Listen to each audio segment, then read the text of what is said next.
iOS 9 is not radically different from iOS 8, or even iOS 7, but it includes some forward-looking things that can really change the platform in the future.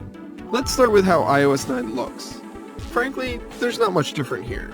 There's a new font, it's Apple's homegrown San Francisco, which debuted on the Apple Watch and is also coming to the Mac, and a new recent app switcher when you double-click the home button.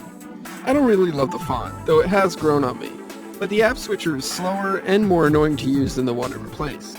Other visual changes include notifications sorted by date instead of app, which makes it much easier to clear in bulk, and a back button that lets you quickly bounce back to the app you were just using. It's great, but I wish Apple spent some more time actually designing the button.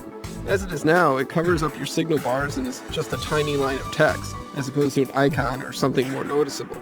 Apple says there are battery life and performance improvements in iOS 9, but recent iPhones haven't really ever felt slow, and I haven't noticed much of a difference on my iPhone 6. Same with battery life, I haven't noticed a significant increase in my usage, whether I utilize the new power saver mode or not. But it's the new additions to Siri where we can really see the future of the platform. In iOS 9, Siri is bestowed with a bunch of new capabilities, including better voice recognition and smarter voice searches.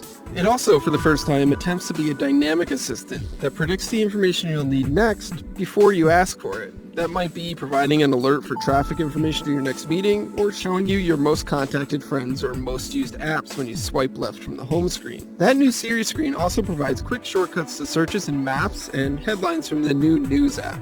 To get the most of any of these new features, you really have to use Apple's native apps, such as Mail or Calendar. And you also have to rethink how you're using your iPhone. Instead of swiping through pages of apps, tapping to open a folder, opening an app, and then finding what you're looking for within that app, it can be easier to rely on Siri and Apple's predictions to find what you're looking for much quicker. Siri's advances are nice, but they don't feel quite like the future yet.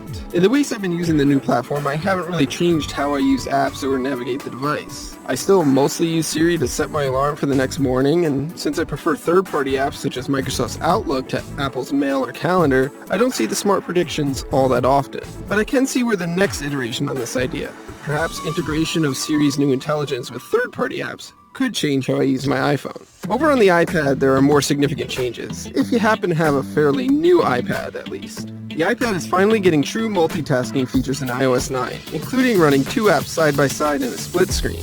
There's also a picture-in-picture option for watching video while doing something else, and a feature that lets you temporarily slide one app over another to quickly check something before getting back to the task at hand.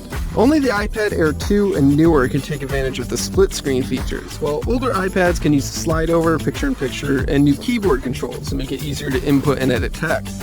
Right now, only Apple's own apps work with the new multitasking features, but I expect the third-party apps will quickly be updated to support them. Apple has also updated and added a bunch of apps in iOS 9.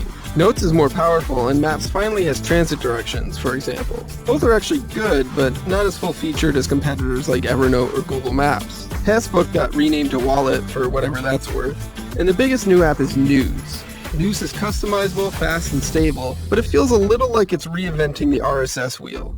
We'll have to see how much support both Apple and publishers put behind it before we can really judge how good it is. But let's face it, you're going to update to iOS 9. It's a fine operating system that's fast, reliable, and stable. It's iterative like most of Apple's software updates. But when you look closely in the corners of it, you can see the groundwork for Apple's vision of the future of personal computing, where computers know what we want before we do. It's not quite there yet, but eventually that groundwork will become a skyscraper, and iOS 9 is that first breath.